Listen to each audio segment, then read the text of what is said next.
Kalau secara jadwal hari ini adalah jadwal praktikum ya, hari Selasa itu praktikum, Jumat itu kuliah, betul?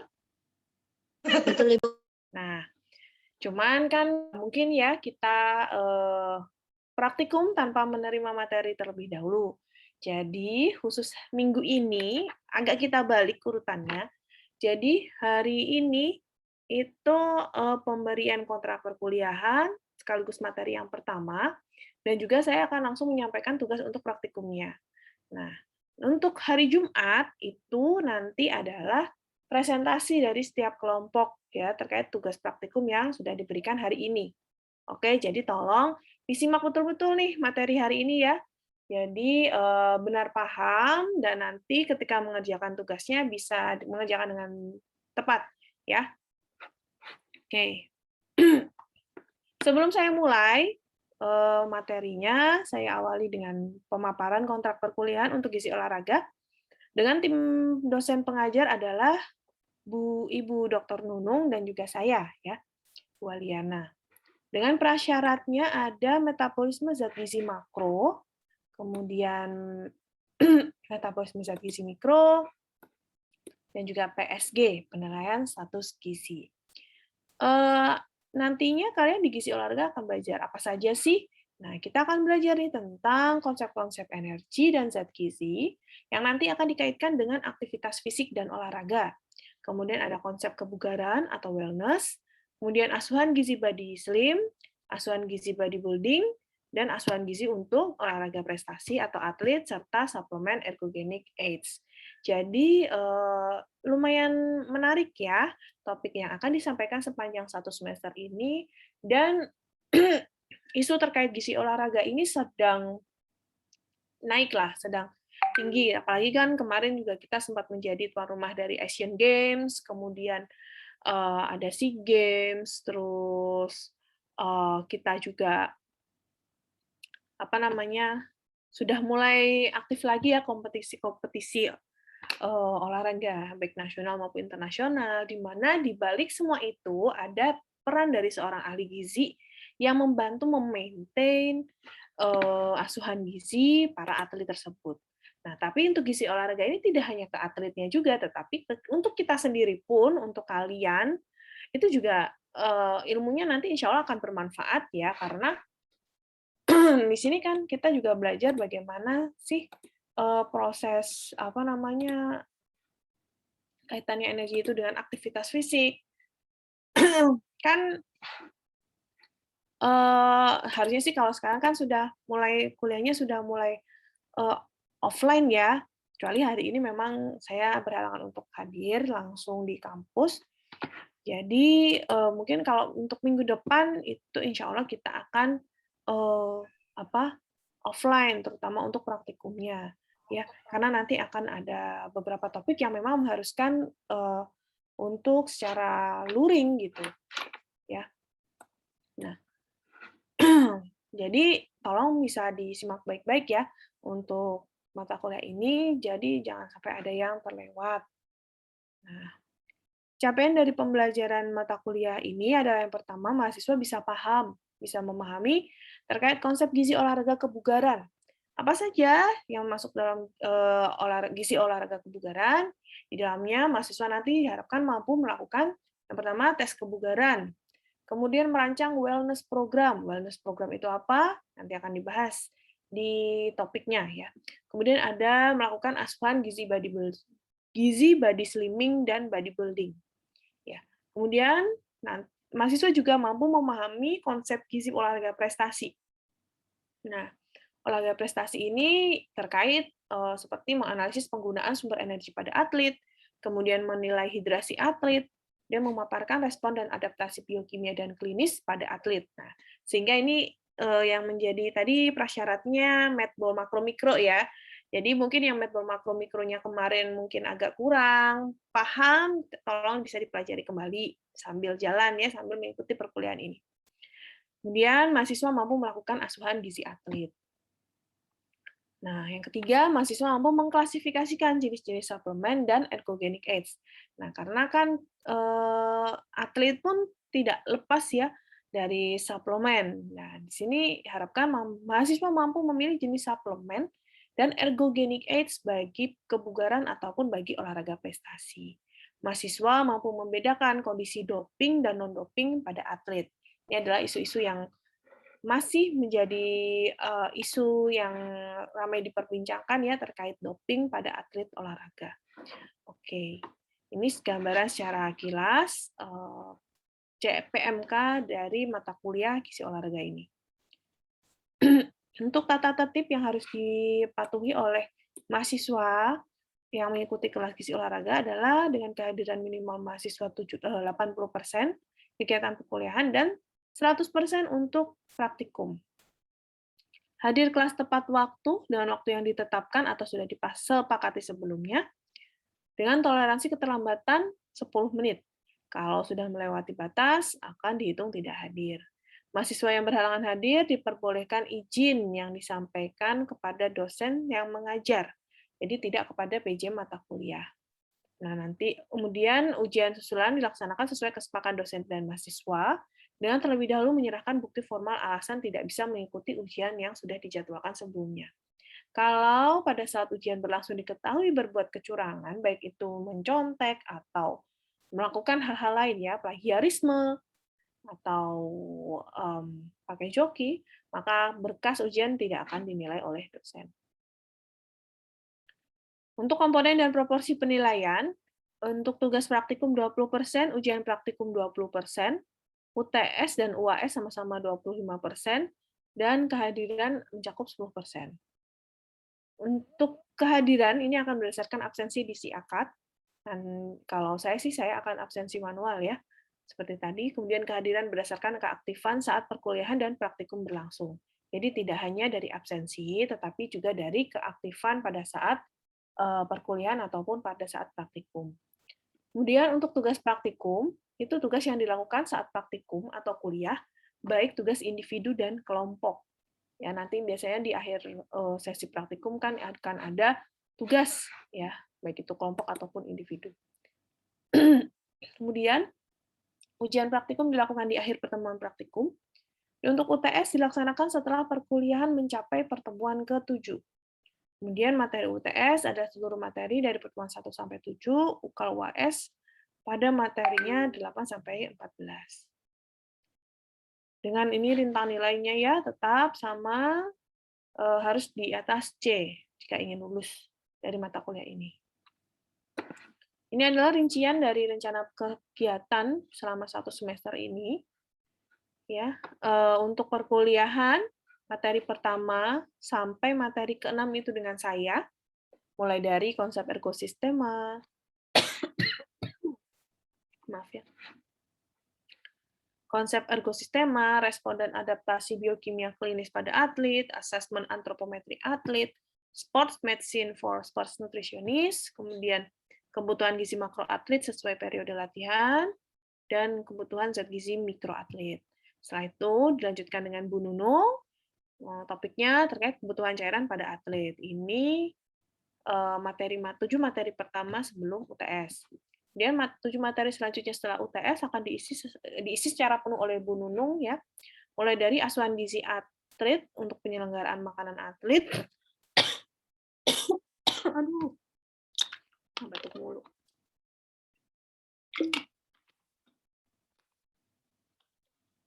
Kemudian konsep kebugaran, wellness program, asuhan gizi body slimming dan body building, kemudian suplemen ergogenic aid dan meal replacement. Insya Allah UAS-nya itu di bulan Januari.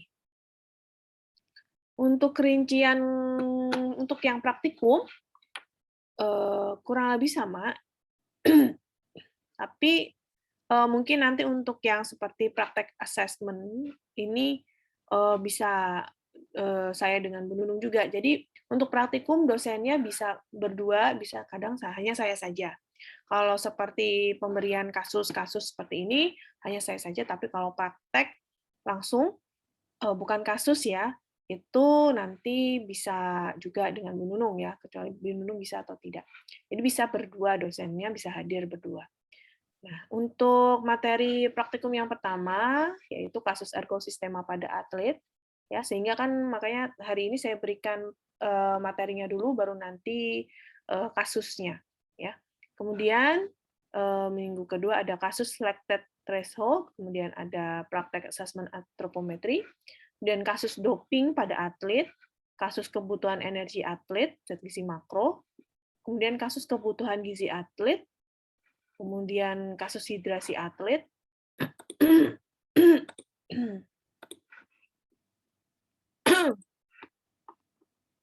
kemudian penyusunan menu atlet, tes kebugaran, program wellness, sama ya, asuhan gizi body slimming, asuhan gizi body building, dan yang terakhir telaah jurnal, topik, ergogenic aid, dan meal replacement. Oke. Sampai sini sudah paham?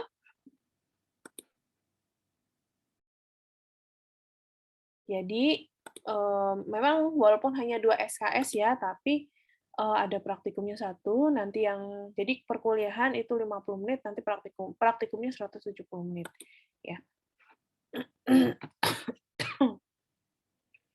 Sejauh ini ada apa yang mau ditanyakan?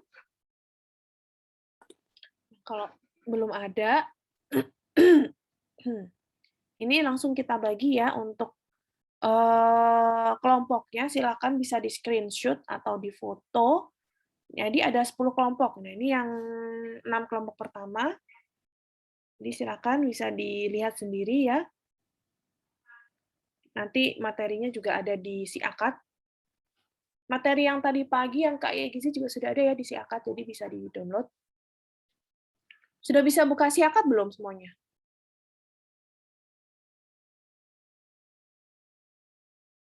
Sudah, Bu. Sudah ya? Sudah, Bu. Ya, Bu. Kalau yang gizi olahraga belum saya upload ya.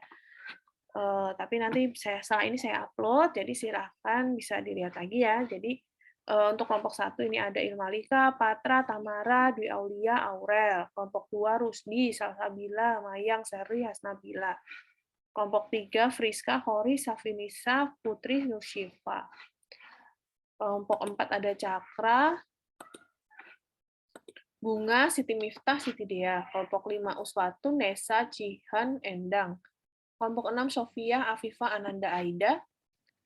Nah, kelompok 7 ada Nur Zahwa, Ika, Desi, Kania.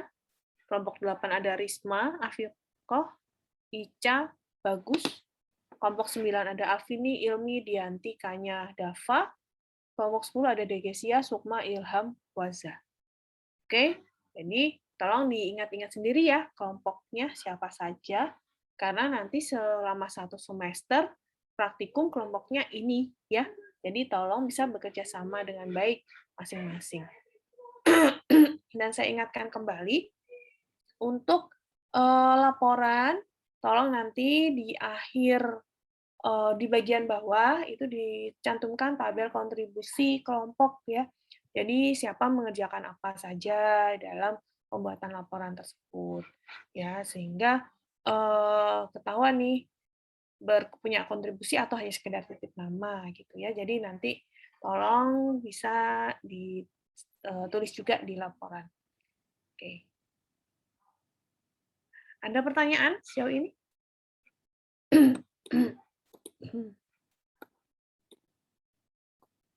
Tidak ada? Paham?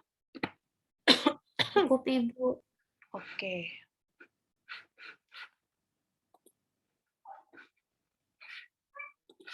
Itu. Gimana?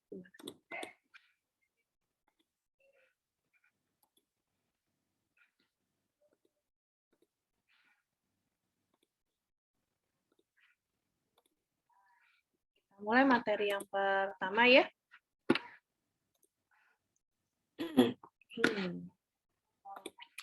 Oke, materi pertama terkait konsep ergosistema dan metabolisme energi.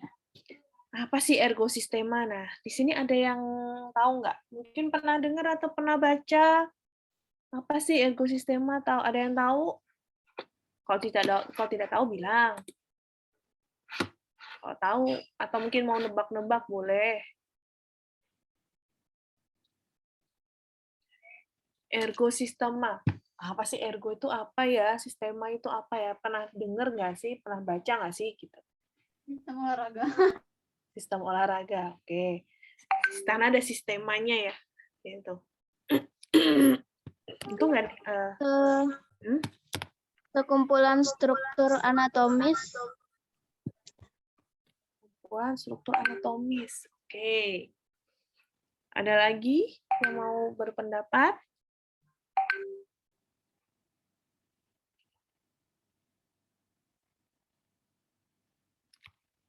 Sebentar ya.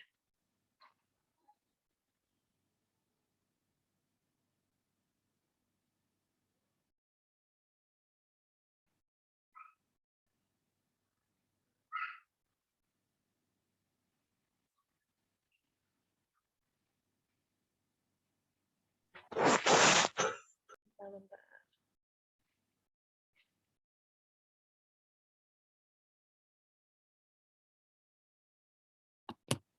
Oke. Jadi apa sih ergosistema? Tadi ada yang bilang sistem anatomis, ada yang bilang sistem apa olahraga ya. Nah, jadi kalau kalau mau tahu apa sih ergosistema itu, ergo itu kerja, artinya kerja ya, ergo itu kerja. Sistema itu adalah kumpulan dari jaringan yang berinteraksi. Sehingga artinya kita bisa sampaikan ini adalah sekumpulan struktur anatomis. Tadi emang benar struktur anatomis, cuman kurang lengkap ya.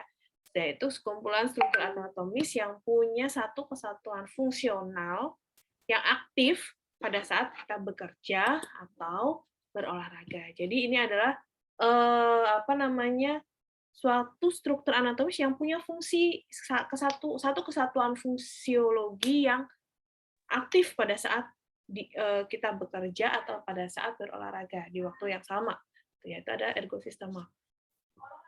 Dan dalam menjalankan fungsinya sebagai suatu ergosistema itu atau ES kita menyebutnya,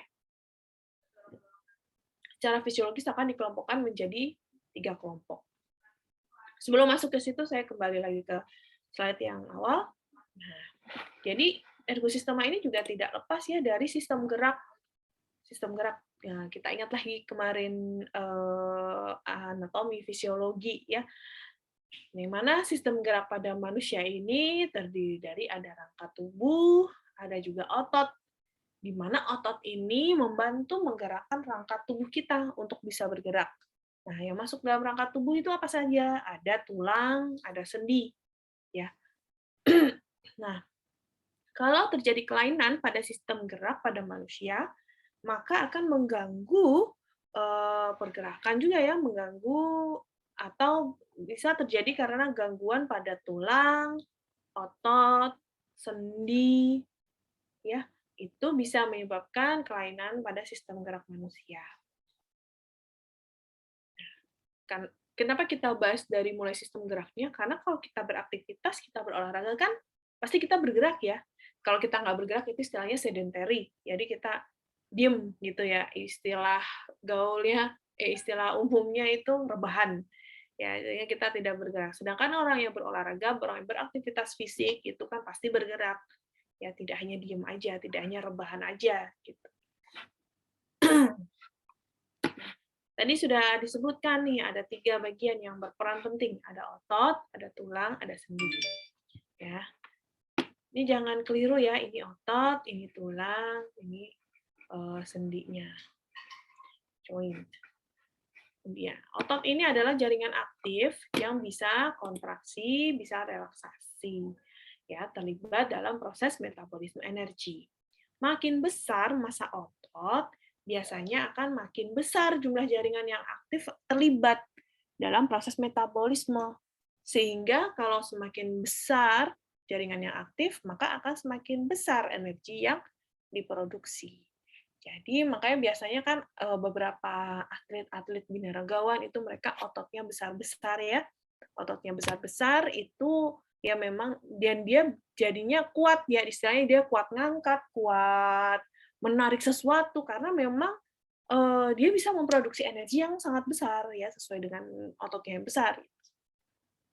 Dan sehingga memang kita berspekulasi kalau misalkan ingin bisa kuat itu kita harus memperbesar otot kita ya. Biasanya ini dilakukan oleh orang-orang yang atlet-atlet binaragawan atau yang suka nge-gym ya. Dia kan sengaja untuk memperbesar otot biasanya untuk meningkatkan produksi energinya. Nah, kemudian tulang merupakan alat gerak yang pasif, di mana tulang ini tidak akan bisa bergerak tanpa bantuan dari otot. Ya, jadi kalau tulang ototnya lemah, tulang pun juga tidak akan bergerak. Tulang pun akan susah untuk bergerak kalau ototnya tidak bisa memproduksi energi yang besar.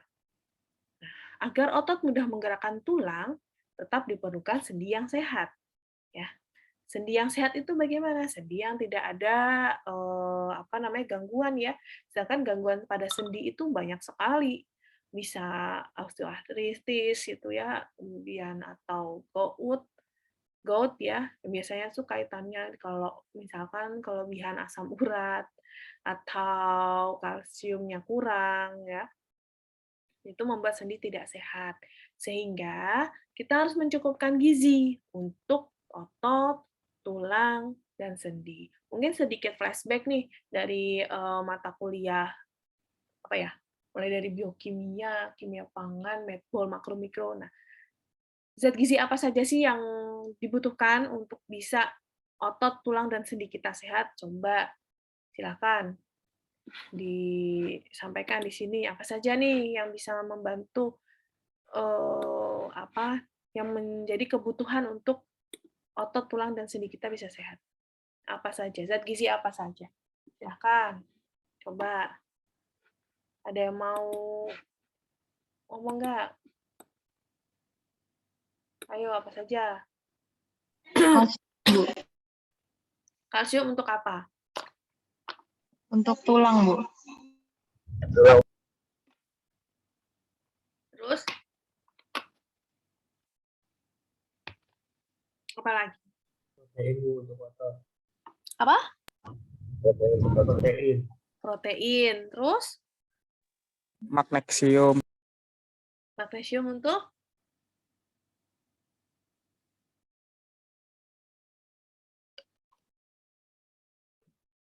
Protein. ya protein. Vitamin D. Vitamin D ya. Vitamin D untuk apa? Magnesium untuk apa? Vitamin D untuk tulang dan otot. Magnesium juga bisa buat tulang gitu, Bu. Oke. Terus apa lagi?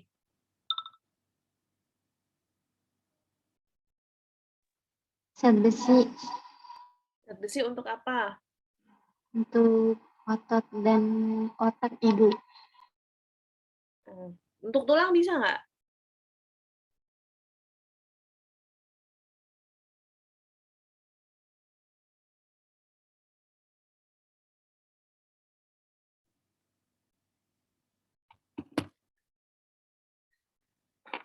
Ayo.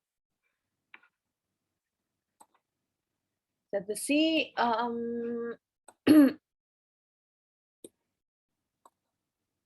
selain untuk otot. Kalau untuk sendi apa?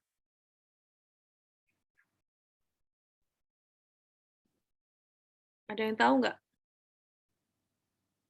Vitamin C, Terus?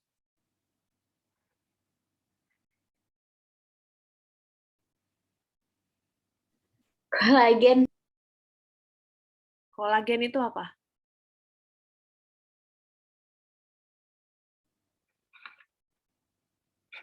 Kolagen itu termasuk apa? Nah, untuk membantu jaringan tubuh tetap tahan terhadap peregangan dan deformasi. oke. Nah, kolagen itu termasuk apa? Ayo. Kolagen itu termasuk apa?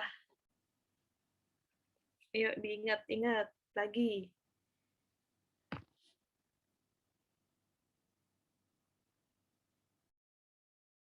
Kolagen itu salah satu bentuk apa? Protein. Protein bukan Bu. Betul nggak ya? Protein dari asam amino. Ya, kolagen dari protein ya, salah satu bentuk protein. Oke. Oke.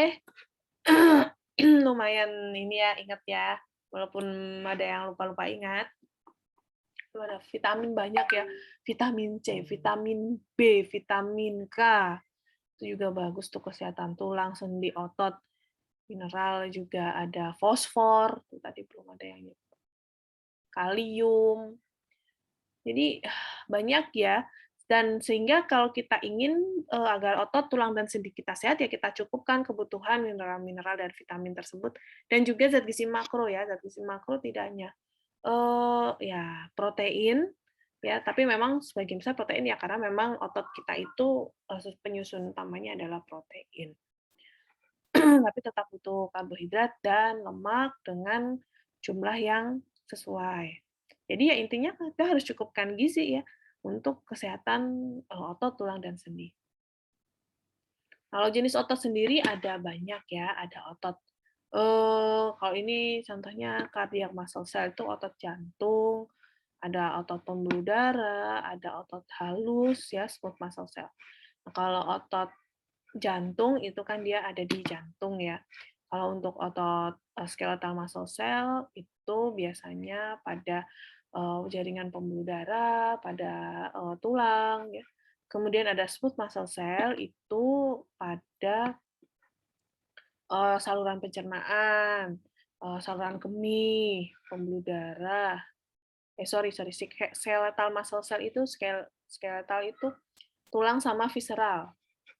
Kalau smooth muscle cell itu pada GI tract, saluran pencernaan, saluran kemih, blood vessel, pembuluh darah, uterus, dan juga saluran usus saluran besar ya, usus besar, usus halus, itu smooth muscle cell. Semua juga jadi tidak hanya otot-otot yang pada ini ya, pada tulang, pada area abdomen atau dada, tapi otot itu banyak jenisnya. Nah, tadi kita sudah tahu nih, berarti ergosistema ini ya sekumpulan struktur anatomis tersebut yang bersama-sama menjadi satu kesatuan fungsional atau fisiologis yang aktif pada saat kita bekerja maupun berolahraga. Dalam fungsinya ada 3 kelompok ya ES ini. Nah, yang pertama ada kita bilangnya ES1 atau ergosistema primer atau sistem kerja primer. Apa saja yang termasuk dalam ergosistema primer? Nah, yang termasuk adalah sistem skeleton, sistem muskular, dan nerve forum. Dengan fungsi fisiologis adalah kalau sistem skeleton dia sebagai pergerakan persendian, ya. Kemudian kalau sistem muskular itu untuk kontraksi otot. Kalau sistem nerve forum itu sistem syaraf untuk penghantar rangsangan. Dengan kualitasnya ya kalau sistem skeleton dia bisa memperluas pergerakan ya, dengan bisa bergerak persendiannya maka bisa bergerak dengan lincah ya. Tangan saya bisa seperti ini gitu. Kemudian kalau sistem muskular itu kontraksi otot, itu kualitasnya yaitu kekuatan dan daya tahan otot. Jadi kita bisa ngangkat suatu beban, kita bisa kuat membuka pintu, kita bisa kuat berlari ya. Itu ada salah satunya kontraksi otot. Kemudian ada sistem nerve forum, itu penghantar rangsangan. Dengan kualitasnya koordinasi fungsi. Jadi untuk kita bisa bergerak, untuk kita bisa menggerakkan kontraksi otot, kita harus aktif sistem nerve forumnya, ya. Sistem syaraf kita juga harus aktif untuk bisa menggerakkan semua itu. Sehingga memang ketiga kesatuan inilah yang membantu sebagai ergosistema primer atau sistem kerja yang primer untuk kita bisa bergerak atau berolahraga. Jadi pasti yang harus didukung itu adalah sistem skeletonnya, sistem muskularnya, dan sistem nerve forum. Nah, gerakan yang dikembangkan dari ES1 ini antara lain adalah kelincahan, kecepatan, dan juga power. Jadi agility, speed, and power ya untuk ergosistema primer ini. Kalau kita ingin lincah, kita ingin cepat, kekuatan kita ingin baik, kita harus mendukung tiga sistem anatomis ini. Ya, jadi seorang atlet, seseorang nggak usah atlet deh, kalian mahasiswa kalau misalkan ingin bisa lari cepat nih, misalkan lari kencang, kemudian atau lincah untuk bergerak ke sana kemari, terus atau kuat, dia punya power misalkan ngangkat tas atau ngangkat aqua atau ngangkat galon, ngangkat gas misalkan di dapur atau gimana nanti ya. Itu harus mengembangkan harus meningkatkan energi yang dihasilkan dari ekosistem primer ini ES1. Selanjutnya ada ES2, ergosistema sekunder atau sistema kerja sekunder, yang disebut sebagai perangkat pendukung gerak. Jadi kalau yang utama tadi itu kan sistem muskular, sistem skeleton, sama nerve forum. Nah, yang mendukung dari ketiga ini ada namanya sistem kerja sekunder, SK2 atau ES1, ergosistema sekunder. Apa saja? Yang pertama ada hemohidrolimfatik. Hemo itu darah, hidro itu air, limfatik berarti ya sistem limfa ya. Di mana fungsi dasar fisiologisnya adalah untuk membantu transportasi oksigen, karbon dioksida, mentransportasi nutrisi atau gizi, zat gizi dalam tubuh, juga mengatur panas dalam tubuh kita ya. Kemudian ada anatomis respirasi, itu membantu pertukaran gas CO2 dan oksigen. Dan ada kardiovaskular, itu sebagai fungsi sirkulasi darah. Di mana ketiga sistem anatomis ini bisa meningkatkan daya tahan umum tubuh kita. Kan kalau kita mau bergerak, kita mau berjalan, kita mau lari, kita mau angkat, nggak usah angkat galon deh, berat ya. Angkat botol yang penuh gitu ya. Kan kita harus bisa punya kita harus didukung juga dari oksigen, karbon dioksida, pertukaran antara oksigen dan karbon dioksida, zat gizi dalam tubuh kita juga harus terpenuhi, ya. Kemudian sirkulasi darah pada jantung kita juga bagus, pada pembuluh darah kita juga bagus. Itu bisa meningkatkan daya tahan umum, sehingga itu mendukung dari kerja ergosistema yang primer tadi. Ketiga sistem anatomis dari S2 ini akan secara bersama-sama menghasilkan suatu kualitas, yaitu daya tahan umum atau general endurance, atau kapasitas aerobik. Ya.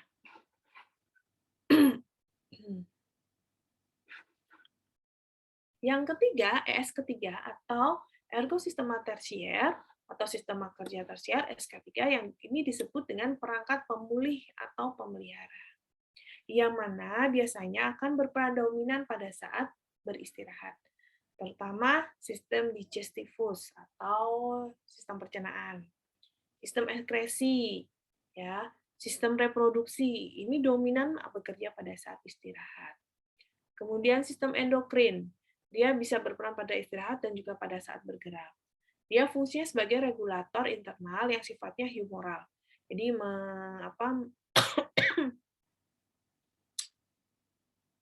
meregulasi sistem tubuh kita dengan hormon-hormon itu ya, endokrin, melalui cairan jaringan. Kemudian ada sistem sensoris, dia berperan pada saat istirahat dan gerak dengan sebagai komunikator eksternal maupun internal. Dan ada sistem regulasi atau termoregulasi, dia berperan pada saat istirahat dan saat gerak. Dia berfungsi menata suhu tubuh. Kalau misalkan nih salah satu dari sistem ini tidak bekerja dengan baik pada saat kita setelah olahraga, setelah kita beraktivitas yang keras, yang tinggi, ya biasanya nanti akan menyebabkan tubuh kita mengalami gangguan. Kayak misalkan sistem digestivus kita tidak baik ya, tidak bekerja dengan baik. Maka pada saat pada saat kita beristirahat ya setelah aktivitas fisik tinggi, ya tubuh kita akan mengalami yang pertama tentu rasa tidak nyaman ya. Contohnya misalkan sistem digestifusnya tidak baik, mungkin mules, sakit perut, ya kan kita tidak bisa beristirahat jadinya. Kita tidak bisa rileks, tubuh kita tidak rileks, yang harusnya pada saat setelah aktivitas fisik yang tinggi, kita harus rileks nih. Tapi nggak bisa, karena sistem-sistem ini tidak mendukung untuk itu. Ya, sehingga memang ergosistema tersier ini, walaupun dia tidak secara langsung mendukung sistem gerak kita, tetapi dia membantu pada saat pemulihan atau pemeliharaan tubuh kita. Termasuk juga ini yang termoregulasi tadi, dia berfungsi menata suhu tubuh. Setelah kita olahraga, biasanya suhu tubuh kita akan naik. Nah, kalau tidak ada namanya sistema termoregulasi ini, suhu tubuh kita akan terus naik, tidak akan kembali lagi ke normal. Efeknya apa? Paling dekat mudah dehidrasi. Kemudian kalau sudah dehidrasi ya tubuh kita akan mengalami gangguan keseimbangan cairan, nantinya efek fatalnya bisa menyebabkan pingsan, kolaps, bahkan meninggal. Ya, itu kalau suhu tubuh tinggi sampai tidak bisa termoregulasinya tidak bergerak dengan baik. Ada kasus yang seperti itu ya, orang yang punya gangguan termoregulasi, kemudian dia olahraganya jor-joran ya, terlalu tinggi tingkat olahraganya sehingga sistem termoregulasinya tidak bekerja dengan baik. Dia terlalu di-push sehingga tiba-tiba dia kolaps, pingsan, bisa nyambung ke serangan jantung dan lain sebagainya, malah jadinya meninggal padahal dia habis olahraga. Ada yang seperti itu. Jadi memang ada ketiga sistem ini saling berhubungan, saling berkaitan dan punya peran masing-masing pada saat kita melakukan satu aktivitas fisik ya atau berolahraga. Nah, ergosistema yang langsung berhubungan dengan gerak itu tadi yang pertama S1 dan S2 ya, itu jelas langsung berhubungan. Nah, S1 ini disebut primer karena merupakan yang pertama mewujudkan gerak dan memiliki waktu yang terbatas. Nah, jadi dia yang pertama kan kalau yang pertama kita bergerak itu pasti otot, tulang, nerve forum ya yang bekerja paling kelihatan di awal. Nah, tapi dia punya waktu yang terbatas. Harus berhenti kalau sudah sampai batas maksimal perlahan. Jadi jangan dipaksa kayak seperti kita misalkan olahraga nih. Kita ikut kan yang lagi ngetren tuh maraton ya. Maraton terus habis itu kalau sudah selesai dapat medali ya. Itu wah mau deh mau ikut hype-nya nih lagi hype nih ikut maraton-maraton kayak gitu. Padahal sebenarnya fisik kita tidak terbiasa sehingga kita nggak kuat, kita baru berapa ratus meter kita sudah merasa lelah, tapi kita paksakan. Nanti bisa merusak sistem ergosistema primer ini, ya bisa merusak entah itu sistem muskularnya, entah itu skeletalnya atau forumnya biasanya akan mengalami kerusakan kalau terlalu di-push seperti itu. Jadi semua tetap harus ada batas maksimalnya. Nah, sedangkan ES2 ini disebut sekunder karena tidak mungkin aktif kecuali kalau dirangsang sama ES1 yang berfungsi untuk mendukung kelangsungan fungsi ES1 sehingga bisa berlangsung lebih lama. Jadi, walaupun ES1 ini punya batasan, tapi dia bisa dimaksimalkan kemampuannya dengan merangsang ES2 ya merangsang ekosistem sekunder untuk bisa membantu. Jadi misalkan kan otot tubuh kita kelelahan karena kekurangan oksigen. Nah, tadi S2 salah satunya membantu sirkulasi transportasi oksigen karbon dioksida ya. Dengan itu sirkulasinya baik, transportasinya baik, maka tubuh kita tidak akan mudah lelah. Contohnya seperti itu. Jadi bisa bertahan lebih lama dengan didukung oleh ES2 ini. Nah, sampai sini ada yang mau ditanyakan belum tentang ergosistema primer, sekunder, tersier? Kita coba pahami dulu tentang ini. Coba sih, ada yang mau ditanyakan?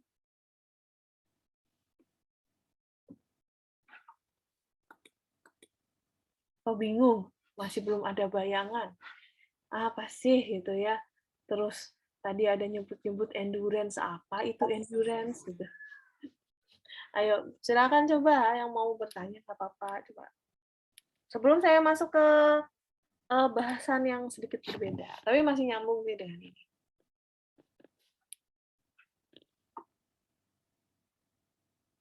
Atau belum ada yang mau bertanya? Belum? Oke. Mungkin nanti ketika tugas praktikum baru ngeh ya, baru paham. Ya. Oke, saya lanjutkan ya.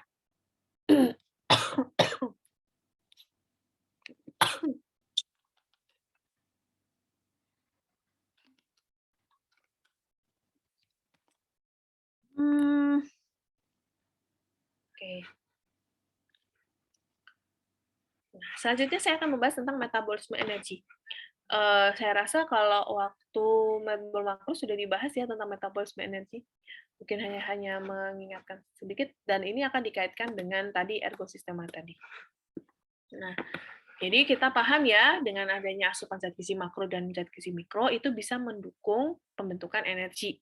Di mana yang menghasilkan energi utama itu adalah zat gizi makro, mulai dari karbohidrat, protein, lemak, air, ya. Di mana khusus untuk protein ini sendiri dia akan menghasilkan energi, ya, terkait dengan otot.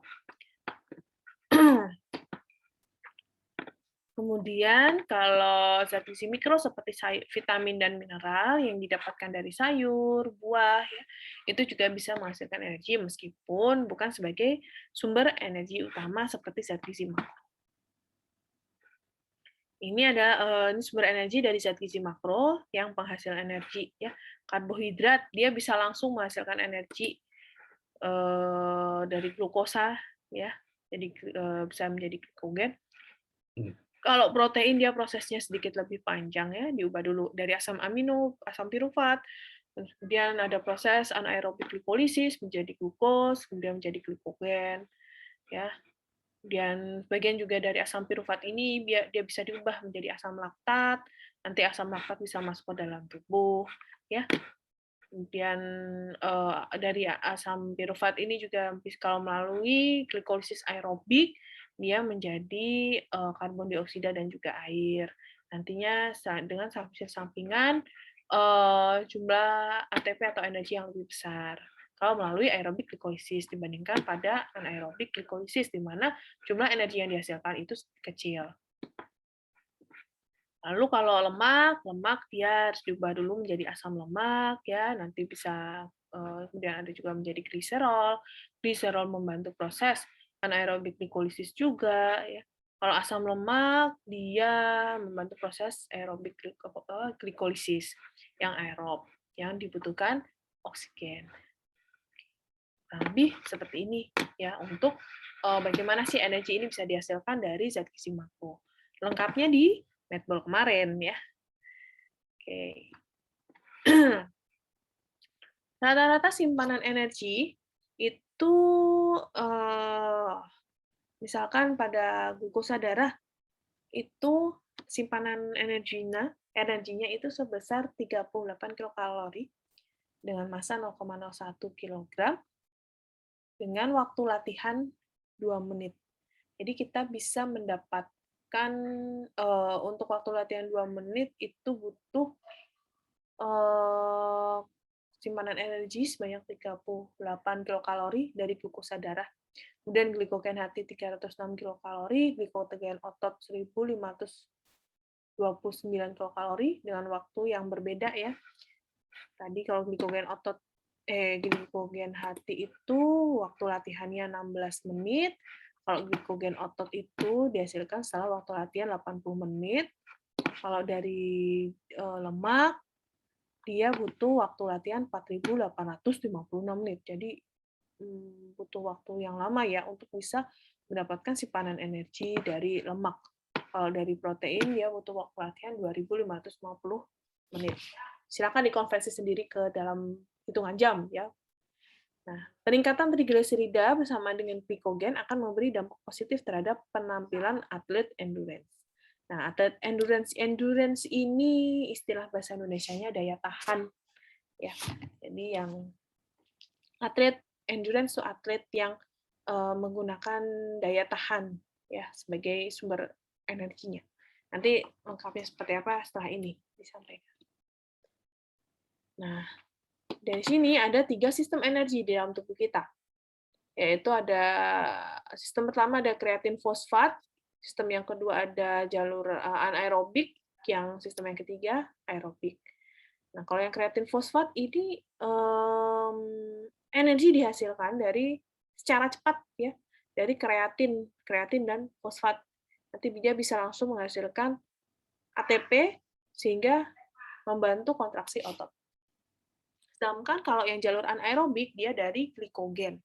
Nah, glikogen diubah dulu ke asam laktat, baru nanti bisa menghasilkan bisa asam laktat dan juga fosfat, kemudian nanti baru bisa menghasilkan ATP. Sedangkan kalau aerobic pathway dia dari glikogen dan asam lemak, nanti kemudian kemudian dihasilkan ada fosfat, kemudian baru bisa menghasilkan ATP.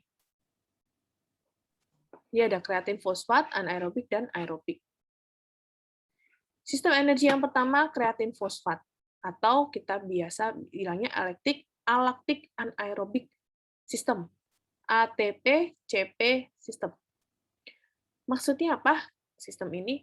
Nah, sistem ini dia punya keistimewaan bisa menyediakan energi yang siap pakai, yang diperlukan pada permulaan kegiatan sekitar 6-8 detik.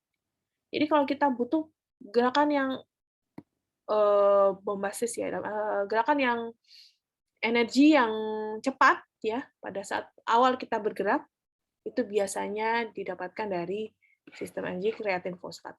Energi ini disuplai dari pemecahan kreatin dan fosfat. Kreatin fosfat ini dia sumbernya dari mana? Dari karbohidrat, dari lemak, dan juga protein. Nanti jadi kreatin fosfat dan juga ADP dia akan menghasilkan ATP dan kreatin. Nah, volume energi yang dihasilkan itu instan dengan jumlah banyak, tetapi waktunya terbatas, hanya sekitar 6-8 detik. Lebih dari itu, energi yang dihasilkan bukan kreatin fosfat lagi. Pada proses pemulihan, setelah selesai melakukan latihan, akan terjadi pembentukan kembali kreatin fosfat, dan sehingga diperlukan kecukupan karbohidrat, lemak, dan protein pada masa-masa setelah latihan ini. Jadi ini nanti akan berhubungan ya dengan bagaimana diet seorang atlet setelah berolahraga, itu apa saja. Karena kaitannya dengan terjadi pembentukan kembali si kreatin fosfat ini. Biasanya kapan sih energi ini muncul ya pada atlet atau pada saat kita melakukan apa sih energi ini muncul? Mungkin gampangannya kalau misalkan kita melakukan hal yang spontan, ya spontan dalam artian kita butuh energi yang besar dalam waktu yang cepat dan dalam kondisi yang tidak lama, gitu. Sekitar 6-8 detik. Contohnya, kita tiba-tiba harus lompat nih, karena di depan ada lubang misalkan. Kita baru tahu terus tiba-tiba kita harus lompat, ya kita kan butuh energi untuk itu. Nah, kita lompatlah cukup tinggi. Itu hanya sekitar 6 detik ya, paling sebentar lah, nggak sampai 6 detik, makanya cepat sekali. Itu adalah kreatin fosfat. Energi yang biasanya kita pakai itu energi kreatin fosfat untuk bisa kita lompat melewati lubang tersebut. Karena kalau kita nggak lompat, kita jatuh ke lubang, nyungsruk jatuh gitu ya. Makanya kita tiba-tiba ada lubang nih, kita lompat dengan cepat, kita gunakan energi kreatin fosfat ini untuk bisa lompat yang agak tinggi sesuai dengan lubangnya seberapa sih gitu, kita bisa lompat. Nah, itu kreatin fosfat. Itu contoh gampangnya. Tapi kalau pada atlet, biasanya ketika atlet ingin melakukan surfing, misalkan dia kalau atlet voli itu kan dia butuh kekuatan yang luar biasa banyak di waktu yang cepat. Biasanya pada saat surfing ya, pada surfing bola itu kan lempar kemudian ditangkis. Tangkis yang pertama itu kan dia butuh hanya sekitar 6-8 detik saja. Itu sudah, ya kan? Nah, itu sudah tuh selesai tugas dari pemecahan kreatin fosfat ini. Maksudnya seperti itu. Nah, sistem energi selanjutnya ada anaerobik glikolisis, di mana dia berasal dari pemecahan glikogen otot. Diproduksi sekitar 5-10 detik. Dia berlangsung tanpa oksigen dan punya kapasitas yang lebih tinggi dari fosfat kreatin, tapi kekuatannya lebih rendah. Maksudnya dia lebih banyak jumlahnya, kapasitasnya dibandingkan fosfat kreatin tadi, yang hanya 6-8 detik, tetapi kekuatan yang dihasilkan itu lebih rendah dibandingkan fosfat kreatin. Jadi fosfat kreatin masih kekuatannya, powernya itu lebih tinggi dibandingkan anaerobik, tetapi jumlahnya tidak sebanyak anaerobik. Nah, untuk anaerobik glikolisis ini digunakan pada saat tubuh butuh energi secara cepat dan jumlah yang besar. Sama ya dengan fosfokreatin, tapi kekuatannya lebih rendah. Glikogen dalam otot dan glukosa akan dibakar secara tidak sempurna, kemudian membentuk senyawa yang lebih kecil yaitu asam pirufat, kemudian diubah lagi menjadi asam laktat. Nah, kalau asam laktat ini menumpuk dalam sel otot, maka akan menyebabkan suasana sel yang asam. Ya, paling terasa kalau kondisi tubuh itu asam, suasana sel ototnya itu asam karena tumpukan asam laktat, yaitu kerja otot akan menurun. Kemudian akan terjadi nyeri otot atau tungkai terasa berat. Hal ini terjadi kalau misalkan kita terus-terusan menggunakan energi dari sumber anaerobik glikolisis. Ya, contohnya kalau misalkan kita terlalu memforsir untuk misalkan main badminton ya, kita tidak terbiasa melatih tubuh kita. Jadi orang yang jarang latihan, jarang olahraga itu paling sering sekali ya. Pasti yang dirasakan kalau jarang olahraga itu nyeri otot. Kenapa? Karena tubuh kita jarang bergerak, sehingga tubuh kita tidak terbiasa menghasilkan energi yang kapasitasnya tinggi, ya, yang tidak berlangsung secepat. Jadi tubuh kita hanya menyediakan energi yang anaerobik, maksudnya anaerobik glikosisnya yang terus-menerus digenjot gitu. Nah, kalau itu terus-terusan dilakukan, bisa tubuh kita akan terasa nyeri otot, ya. Kita tidak melibatkan oksigen pada saat untuk menghasilkan energi ini. Itu pada anaerobik glikolisis. Jadi, biasanya orang yang jarang olahraga, orang yang terlalu fosil sehingga penumpukan asam laktat pada sel ototnya itu tinggi, maka biasanya paling sering mengalami nyeri otot, tungkai terasa berat, ya, kerja otot menurun. Sistem energi yang ketiga itu yang paling sering digunakan dan ini akan terlatih kalau misalkan kita sering olahraga ya, itu aerobik glikolisis. Ini proses pemecahan glikogen menjadi glukosa yang menghasilkan ATP atau energi. Nanti akan berlangsung dengan adanya oksigen. Nah, orang yang kalau jarang olahraga kan makanya dia tingkat kebugarannya rendah, oksigen dia gampang ngos-ngosan ya. Karena memang dia tidak bisa memaksimalkan penggunaan oksigen ya. Tidak terbiasa melakukan itu. Jadi yang digunakan ya yang anaerobik terus ya. Jadi tahu-tahu besokannya sakit semua badan ya. Beda dengan orang yang sering olahraga. Sering olahraga dia sudah terbiasa dalam sirkulasi oksigennya dan dia malah lebih benar-benar menggunakan energi dari aerobik glikolisisnya gitu. Dia menghasilkan ATP yang tinggi dan tanpa produksi asam laktat karena kan dia menggunakan oksigen dalam proses pengurubahan pemecahan glikogen ini menjadi glukosa. Berbeda dengan yang anaerobik tadi, dia tidak pakai oksigen sehingga ada buangan atau limbah, istilahnya limbahnya itu asam laktat. Kalau aerobik glikolisis ini ATP yang dihasilkan 20 kali lebih tinggi dibandingkan yang sistem anaerob. Jadi sebenarnya energi yang dihasilkan itu lebih tinggi kalau misalkan aerob glikolisis ya, karena dia bisa lebih lama dan diproduksi setelah 3 menit. Tapi dia diproduksi setelah 3 menit bergerak. Ya, makanya orang yang jarang gerak, mungkin hanya lari kecil-kecil kan, misalkan baru lari sebentar, udah ngos-ngosan, istirahat. Baru lari sebentar, ngos-ngosan, istirahat. Belum sampai terbentuk energi dari aerobik glikolisis, dia sudah istirahat, malah jadinya capek beneran gitu. Ya, jadi minimal kita bergerak minimal ini diproduksi setelah 3 menit itu baru yang aerobik glikolisis gitu.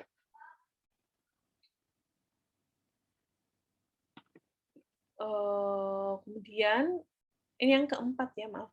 Ada aerobik gluconeogenesis, dia proses menghasilkan glukosa dari bahan yang bukan karbohidrat. Kalau tadi yang aerobik glikolisis dia dari glukosa atau karbohidrat, kalau aerobik gluconeogenesis dia dari bisa dari protein, bisa dari lemak. Dia berlangsung dengan oksigen dengan memecah trigliserid menghasilkan 2 molekul gliserol dan 1 molekul glukosa dengan adanya benda sisa yaitu asam keton. Pemecahan protein otot akan menghasilkan asam amino bebas, yaitu alanin, yang akan dikonversi oleh hati menjadi bentuk glukosa. Ini kalau yang protein. Nah, sistem energi aerobik gluconeogenesis ini diproduksi setelah cadangan glikogen hatinya menipis. Cadangan energi dari glikogen hati menipis. Baru nanti masuk ke aerobik gluconeogenesis. Nah, ini sumbangan proses aerob dan anaerob dalam pembentukan ATP selama latihan maksimal. Jadi kalau lama latihannya misalkan hanya 10 detik, 10 detik itu apa ya? Misalkan lompat galah apa ya? Atau apa namanya, lempar lembing gitu kan sebentar ya, atau panahan, atau menembak itu kan olahraga juga ya.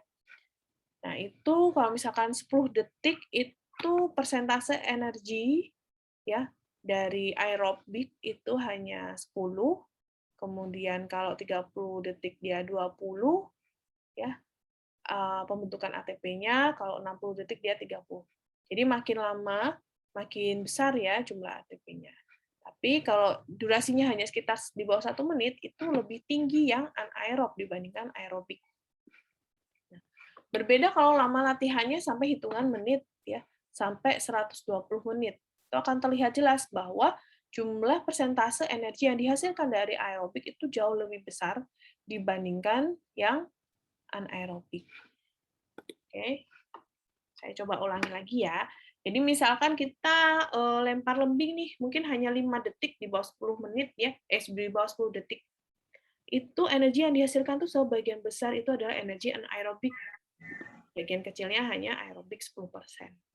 Kalau dibandingkan kalau misalkan lari maraton, misal nggak usah lari maraton deh, jogging keliling komplek setengah jam, 30 menit.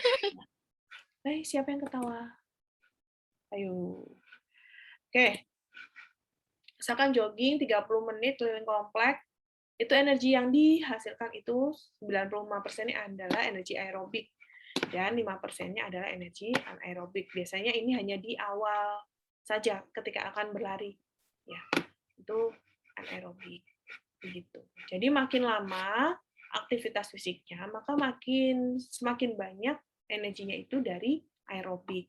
Sehingga semakin lama kita berolahraga, biasanya semakin lama dan semakin sering ya, itu maka ya tubuh kita akan terbiasa olahraga dengan durasi yang tidak hanya sebentar, pembakarannya bisa maksimal ya, bisa pembakarannya tadi maksimal. Tadi kan yang anaerobik gluconeogenesis itu didapatkan dari lemak, dari protein ya, sehingga kalori kita terbakarnya cukup banyak. Itu mendukung kalau yang ingin mengurangi berat badan, kemudian yang ingin selalu bugar ya, itu durasinya harus minimal 30 menit ya, agar tubuh pun terasa nyaman gitu. Karena kalau kurang dari situ, misalkan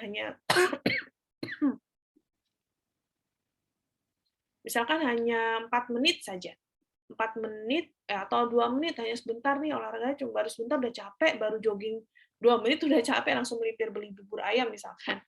Itu energi yang digunakan malah dari anaerobik. Sedangkan anaerobik ini buangannya tuh banyak, ada asam laktat ya, di mana itu bisa membuat otot jadi cepat lelah. Jadi kalau misalkan baru 2 menit berhenti, baru 2 menit berhenti, atau baru 5 menit berhenti. Jadi sering berhenti itu maka akan mulai dari awal lagi. Mulai dari awal itu biasanya pakai energi yang anaerob tadi atau kreatin fosfat. Udah itu kan hasil sisanya itu yang membuat tubuh mudah lelah, itu si asam laktat itu. Beda dengan kalau kita terus latihan tidak berhenti ya, misalkan 30 menit, 60 menit terus intens ya, konsisten sehingga energi yang dihasilkan pun sebagian besar adalah aerob. Ini klasifikasi dalam penyediaan energi ya. Tadi sama, kalau lamanya 1-4 detik itu masuknya anaerob, penyediaan energinya masih ATP. Tapi kalau 4-20 detik, dia penyediaan energinya ATP dan kreatin fosfat. Itu masih anaerob. Kalau 20-45 detik, ya ATP plus kreatin fosfat, kemudian menghasilkan glikogen otot. Penguatannya terbentuk asam laktat. 45-120 detik, dia penyedia energinya sudah glikogen otot, tapi masih anaerob ya, itu akan terjadi pembentukan asam laktat menurun. Jadi pembentukan asam laktat tinggi itu pada sekitar 20-45 detik pertama. Kemudian di 2-4 menit itu masih klasifikasinya anaerob, penyedia energinya glikogen otot. Ya, kemudian pas sampai 10 menit, nah itu sudah masuk aerob. karena sudah butuh oksigen untuk bisa menghasilkan energi. Dia dapatkan energinya dari glikogen otot, asam lemak.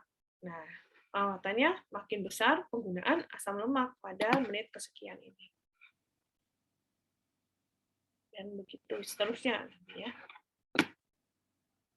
Kemudian untuk energi expenditure, baik aerob dan anaerob, ini berdasarkan lama latihan ya.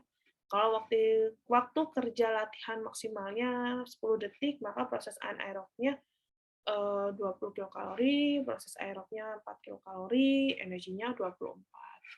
Ya, semakin lama waktu latihannya, maka semakin tinggi total energi ya yang dihasilkan dari kedua proses ini, aerob maupun anaerob. Nah, dimana kalau makin lama olahraganya, misalkan 60 menit, maka dari proses aerob itu sebesar 1.200 kilokalori. Sedangkan kalau anaerob dia hanya 15 kilokalori. Dengan totalnya 1.215 kilokalori. Total energi expenditure yang digunakan selama masa latihan sekian ini. Ini ada beberapa klasifikasi olahraga berdasarkan metabolisme energinya. Yang pertama ada olahraga jenis olahraga aerobik atau endurance. Aerobik ini adalah segala macam aktivitas yang menggunakan sekelompok besar grup otot sehingga tubuh membutuhkan banyak oksigen. Namanya ya aerob.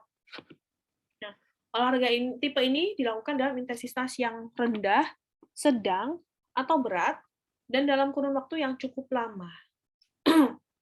Dan sebagian besar energi dari glikogen otot dan cadangan lemak sebagai bahan dasar dari pembentukan energi. Nah, dari sini sebenarnya jadi dasar kita nantinya ya untuk menentukan diet apa sih yang cocok untuk atlet endurance. Ya, atlet aerobic endurance. Apa sih yang cocok gitu ya? Asupan apa yang sesuai untuk atlet endurance? Nah, karena dia kan butuh cadangan energi, membutuhkan energi dari glikogen otot dan cadangan lemak sebagai dasar energinya. Nah, contoh olahraga yang endurance itu apa saja? Ada maraton jarak jauh, ada triathlon, ya, kemudian renang jarak jauh, sepeda jarak jauh. Jadi semua aktivitas olahraga yang dalam intensitas waktu yang cukup lama, ya. Seperti maraton jarak jauh itu kan bisa sampai berjam-jam ya. Nah, itu adalah olahraga tipenya aerobic endurance atau dia butuh daya tahan. Nah, ini tadi nih endurance daya tahan. Jadi dia butuh daya tahan yang cukup tinggi untuk melakukan olahraga ini. Selanjutnya ada klasifikasi olahraga anaerobic power, di mana olahraga ini berhubungan dengan kekuatan dan latihan bertahan, dapat mengkokohkan, memperkuat, memperbesar otot, serta memperkuat tulang, keseimbangan, dan koordinasi. Dari pernyataan ini sudah kelihatan ya, olahraga apa sih yang kira-kira termasuk dalam olahraga power ya, karena dia butuh kekuatan yang cukup besar ya untuk menahan, untuk bertahan, untuk memperkuat, untuk mengokohkan, memperkuat tulang, keseimbangan, koordinasi. Nah, olahraga tipe ini intensitasnya itu berat, ya tidak ada yang ringan. Intensitasnya itu berat, tapi dalam kurun waktu yang relatif pendek. Sehingga sebagian besar energinya itu dari glikogen otot, tidak sampai ke lemak. Jadi kalau dari sini kita tahu berarti dia butuh apa? Berarti dia butuh sumber energi ya dari protein, ya. Kemudian olahraga apa saja sih yang termasuk dalam olahraga power? Dia ada gulat, ada angkat besi, ada baseball. Baseball itu kan dia harus memukul bola dengan cepat ya. Kemudian ada gimnastik, kemudian hoki, renang jarak pendek ya 100 sampai 400 meter. Nah, dia termasuk olahraga power. Seperti kalau di kita kan tapak suci ya, itu termasuk olahraga power karena dia butuh kekuatan yang besar untuk bertahan, untuk menyerang juga ya. Nah, ada juga klasifikasi olahraga yang butuh power juga, endurance juga. Nah, jadi dia butuh merupakan olahraga yang kombinasi dari kekuatan dan juga daya tahan. Jadi dia butuh kekuatan yang besar tetapi daya tahan yang besar juga. Dalam artian dia butuh power yang besar tapi dalam jangka waktu yang lama. Contohnya ada pada olahraga-olahraga yang games, yang permainan. seperti bola basket atau basketball, sepak bola, tenis meja, tenis lapangan, badminton, volley, itu ada olahraga power endurance. Karena kan untuk bisa melakukan itu butuh kekuatan yang besar, seperti sepak bola deh. Itu butuh kekuatan yang besar ya untuk bisa berlari, menendang bola, dan lain sebagainya. Banyak sekali gerakan pada olahraga sepak bola. Tapi ini dilakukan dalam durasi yang tidak sebentar ya, 4 kalau nggak salah 45 kali 3 ya, atau 30, 30, 39, sekitar 90 sampai 100 menit untuk satu kali pertandingan. Ya, dalam satu kali pertandingan biasanya 2 sampai 3 babak ya kalau sepak bola kalau nggak salah. Jadi itu kan waktunya lumayan lama ya, orang yang kalau nggak kuat baru 15 menit udah ngos-ngosan, gitu. Nah, ini yang dilatih adalah power dan endurance-nya. Nah, ini kalau ilustrasinya, kalau orang yang lari pendek ya 100 menit, itu 95% energinya dari fosfat kreatin, 3%-nya glikolisis, 2%-nya oksidatif. Nanti di luar dari mitokondria itu masuk fosfagen sistem, kemudian menghasilkan ATP. Kalau yang lari yang agak jauh 1,5 kilo, dia 20% PCR-nya atau fosfat kreatinnya, sebagian besar dari glikolisis. Beda lagi kalau yang maraton ya, dia fosfat kreatin sama glikolisisnya hanya 5%, sedangkan yang dari oksigennya, oksidatifnya 90%. Yang terjadi di dalam mitokondria itu ada masuk ke dalam sistem siklus asam sitrat, kemudian ada transport elektron, dan sistem oxidative system. Lalu nanti bisa menghasilkan ATP atau energi. Ini adalah sumbangan proses aerobik dan anaerobik pada olahraga cabang lari. Contohnya, ya kalau lari semakin jauh jaraknya ya, ini 10.000 itu anaerobik. Anaerobik 95%, aerobiknya 5%. Ini 10.000 ya? 10.000. Oh, bukan. 10,0. Paham nih. 100, 200, 400, 800, 1.000, 1.500, 5.000. Oh ya, 10.000. Ya. Jadi metabolisme energi saat olahraga, kalau anaerobik ini kesimpulannya dia laju energinya lebih cepat, tapi waktunya terbatas, 90 menit. Untuk gerakan olahraga membutuhkan tenaga besar dan waktu yang pendek. Kemudian molekul ATP-nya lebih sedikit dan punya produk samping yaitu asam laktat. Sedangkan untuk yang metabolisme energi aerobik, dia laju energinya lebih lambat, waktunya lebih panjang, biasanya digunakan untuk olahraga yang intensitasnya sedang, dia butuh oksigen, dia bisa menghasilkan molekul ATP yang lebih banyak, dan proses hasilnya itu bersih dengan produk sampingnya hanya karbon dioksida dan air. Keduanya sama-sama bisa menghasilkan energi untuk tubuh kita saat berolahraga. Ini referensi yang digunakan. Oke. Terima kasih banyak. Silakan yang mau bertanya. Ayo. Ada yang mau ditanyakan nggak? Harusnya. Bu, saya izin bertanya, Bu. Boleh. Ini siapa? Hori, Bu. Oh, Hori. Oke. Silakan, Hori. Izin bertanya, Bu. Ini terkait ini aja, Bu. Kan beberapa ada teman-teman yang mungkin atlet atau sering olahraga gitu ya, Bu. Tapi itu terkadang berat dari, maksudnya aktivitas fisik dia itu udah termasuk berat gitu ya, Bu. Dari aktivitas kuliah, olahraga, dan selainnya.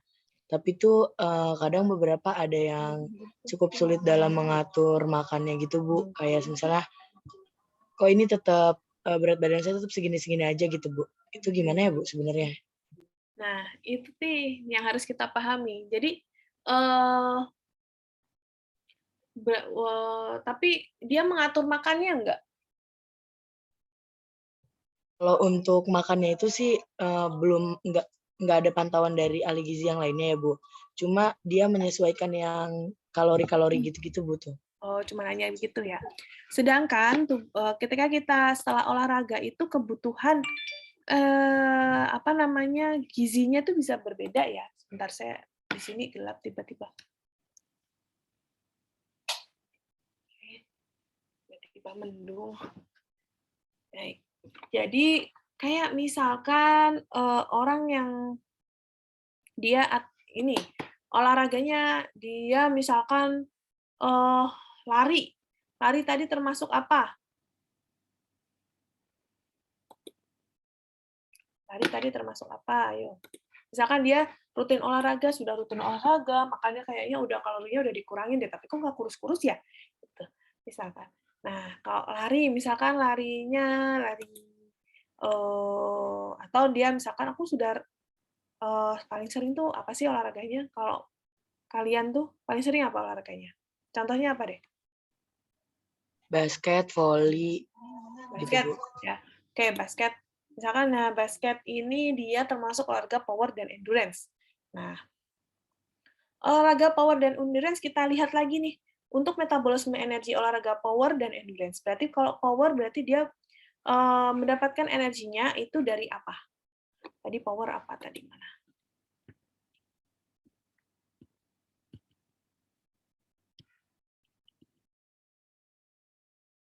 Tadi kalau endurance dia energinya dari glikogen otot, cadangan lemak. Kalau power dia sebagian besar energinya dari glikogen otot. Berarti butuh apa? Protein, butuh, apa, dia karbohidrat yang kalau nggak salah yang mudah ini juga ya, mudah mudah diubah untuk menjadi energi. Jadi yang harus diatur adalah diet setelah dia berolahraga. Ya setelah dia berolahraga, diet apa sih yang bisa menggantikan energi yang sudah dia gunakan sebelumnya. Jadi tidak hanya sekedar memangkas kalori ya, tapi diatur berapa proteinnya, berapa karbohidratnya sesuai dengan jenis olahraganya apa dia. Kita tidak bisa menyamakan orang yang olahraganya lari sama orang yang olahraganya hanya mungkin larinya maraton ya, orang yang maraton sama orang yang hanya apa, tapak suci misalkan, itu beda, dietnya berbeda, kebutuhan proteinnya berbeda, kebutuhan karbohidratnya dia berbeda, kebutuhan lemaknya juga berbeda. Jadi untuk bisa memaksimalkan penggunaan itu harus diatur berapa-berapanya sesuai dengan jenis olahraga dia itu apa. Nah, yang banyak salah memang kebanyakan nggak diatur di situ. Dia sudah olahraga. Oke, dia hanya mengatur mengurangi jumlah kalori, tapi tidak diatur sumber kalorinya apa yang dikonsumsi. Nah, kan karena kalori kan tidak hanya mengurangi karbohidrat kan, tidak hanya mengurangi karbohidrat, tidak hanya mengurangi lemak. Sedangkan bahkan setelah olahraga itu kadang kita butuh energi yang cepat ya untuk agar kita tidak apa namanya gampang lemes. Jadi setelah olahraga kita biasanya tubuh kita butuh cairan, kita butuh, apa, sumber karbohidrat karbohidrat yang, apa, mudah ya, bukan yang kompleks, ya. Seperti misalkan kita, minum minuman yang, manis ya, minuman yang, apa namanya, yang tidak susah untuk dicerna, jadi cepat untuk dapat energi kembali gitu setelahnya. Seperti itu. Atau, setelah kita berlari, kita butuh cairan dan lain sebagainya. Kalau orang yang nggak melihat itu, kadang ya dia pokoknya habis olahraga ya udah gitu, ah kurangin aja makannya, nggak makan, nggak minum, nggak apa. Metabolisme tubuh kita pun jadinya, kacau gitu, nggak karu-karuan gitu ya, tidak sesuai dengan, apa yang sudah dibakar, apa yang digunakan energinya dari sumber apa. Dan juga sebelum olahraga banyak yang salah juga, banyak orang yang nggak mau makan sebelum olahraga, itu salah. Dengan harapannya nanti olahraga membakar apa yang sudah ada sebelumnya. Itu yang banyak jadi kesalahan. Jadi yang benar kan sebenarnya diet sebelum olahraga itu juga diatur, tidak hanya setelah olahraga, tapi diet sebelum olahraga itu juga diatur pada saat sekian jam sebelum olahraga, 1 jam sebelum olahraga, bahkan sampai berapa setengah jam, 1 jam sebelum olahraga itu ada dietnya gitu untuk seseorang yang akan melakukan olahraga. Jadi kita sebelum olahraga itu jangan dengan perut kosong, ya. Kita olahraga harus makan dulu, tapi makannya apa, itu juga diatur, tidak bisa sembarangan. Nanti akan dibahas di pertemuan selanjutnya sih untuk, terkait, konsumsi, apa, dietnya seperti apa ya. Tapi yang jelas kenapa bisa banyak yang salah, itu kebanyakan ya karena itu sih, dia hanya sekedar memangkas kalori tapi tidak memperhatikan bagian mana sih yang dipangkas, proteinnya kah, atau karbohidratnya, atau lemaknya, atau hal yang lain gitu ya. Tidak disesuaikan dengan jenis aktivitas dia. Gitu. Karena tadi kalau kayak olahraga power, dia sebagian besar pakai apa namanya?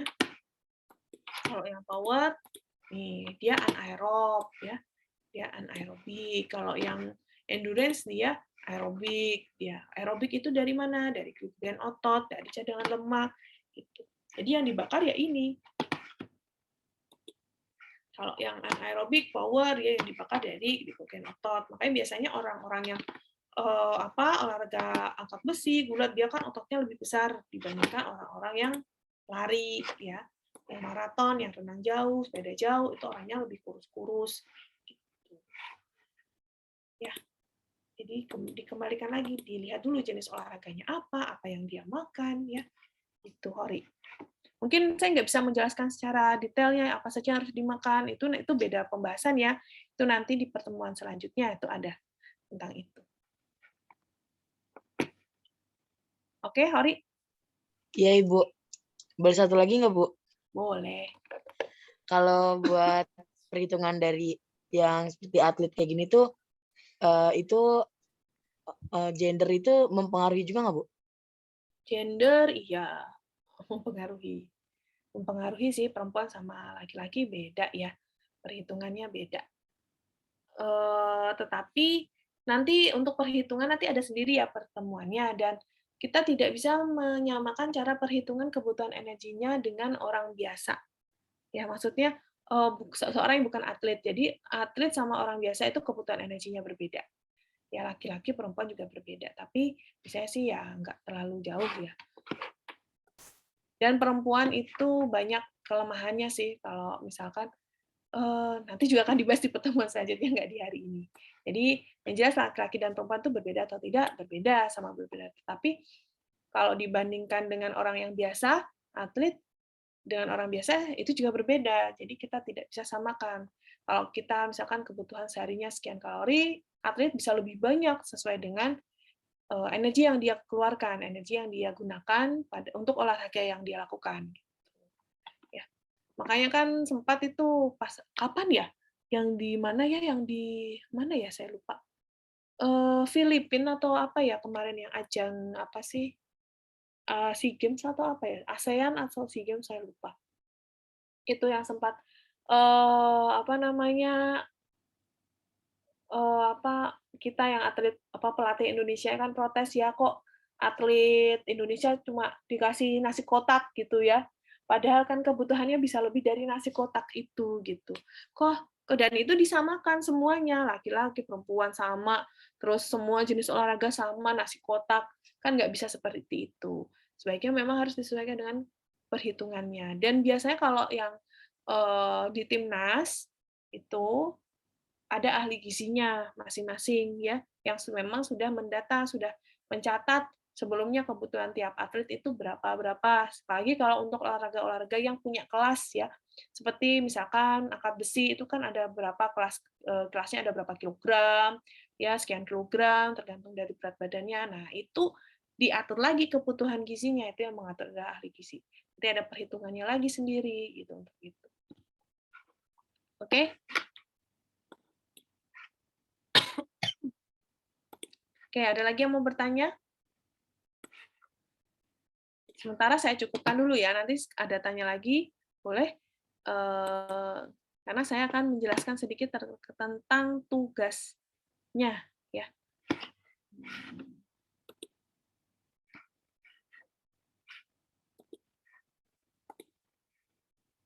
Jadi, mana ini?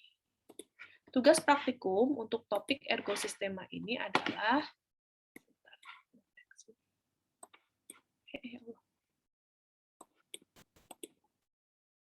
Oke, jadi adalah kalian melakukan analisis terhadap metabolisme energi yang terjadi pada pemain. Nanti dibagi ya, ini kelompok pertama, kelompok 1 itu atlet sepak bola, kelompok 2 atlet angkat besi, Kelompok 3, atlet maraton jarak jauh. Kelompok 4, pemain badminton. Kelompok 5, pemain basket. Kelompok 6, atlet gulat. Kelompok 7, atlet sepeda jarak jauh. Kelompok 8, pemain voli. Kelompok 9, pencak silat. Kelompok 10, atlet renang 100 meter. Ya, nanti bisa dibaca lagi ya, apa saja jenisnya. Jadi semuanya ini berbeda-beda ya jenis olahraganya. Nanti saya minta masing-masing kelompok melakukan analisis terkait metabolisme energi apa sih yang terjadi pada atlet ini. Nah, sebelum memulai analisis, tolong bisa dipahami kembali terkait prinsip sistem metabolisme energi yang tadi sudah saya jelaskan, dan kalian sudah harus nanti mencari tahu gerakan-gerakan apa yang dilakukan oleh pemain tersebut. Seperti sepak bola itu kan gerakannya cukup banyak ya, ada menendang, ada menggiring, ada banyak sekali gerakannya.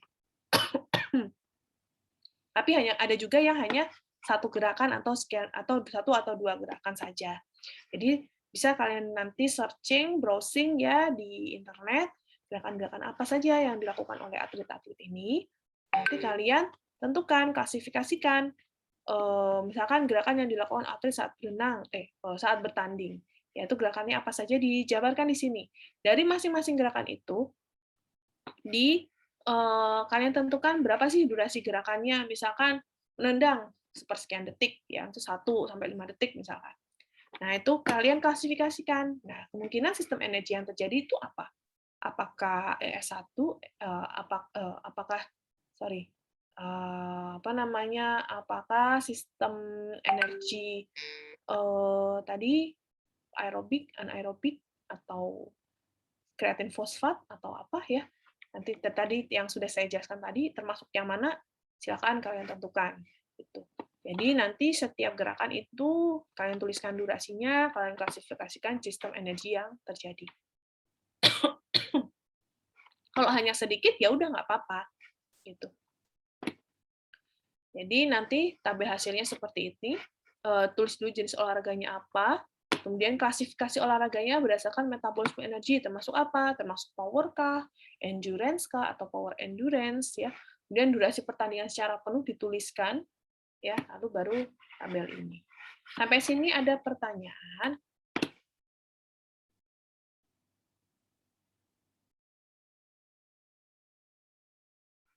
Ini untuk nanti minggu depan dipresentasikan ya tiap kelompok.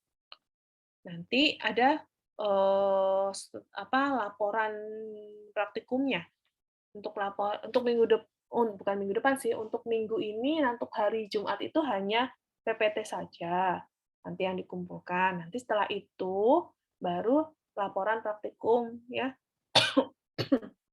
Nanti laporan praktikumnya ya kasih pendahuluan dulu ya, isinya pendahuluan, lalu langsung ke tabel hasil ini saja.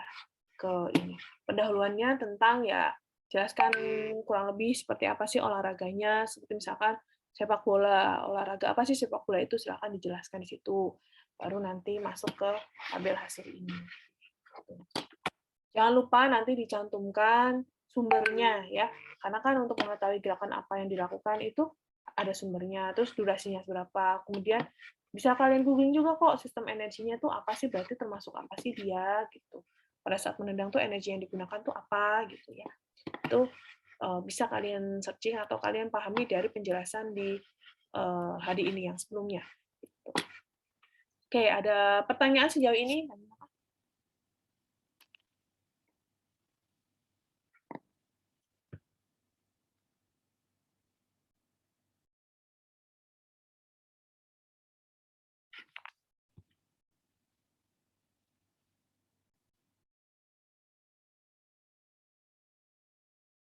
Tidak ada yang bertanya? Jadi saya anggap sudah paham ya semuanya. Jadi minggu depan lagi. Nanti hari Jumat langsung presentasi ya. Karena waktunya hanya 50 menit. Nanti presentasi singkat saja. Satu slide, nggak usah banyak-banyak ya. Untuk kita bisa tahu sama-sama. Oke? Baik, kalau begitu saya akhiri ya pertemuan hari ini dengan membaca hamdalah bersama-sama. Alhamdulillahirrahmanirrahim. Amin. Kita tutup dengan surat Al-Asr dan doa penutup majelis. Bismillahirrahmanirrahim. Wal asri innal insana Wal asri innal insana lafi khusr illa wa tawassaw bis-sabri. Subhanakallahumma wa bihamdika asyhadu an la ilaha illa anta astaghfiruka wa atubu ilaik. Akhir kata, wabillahi taufiq wa hidayah. Wassalamualaikum warahmatullahi wabarakatuh.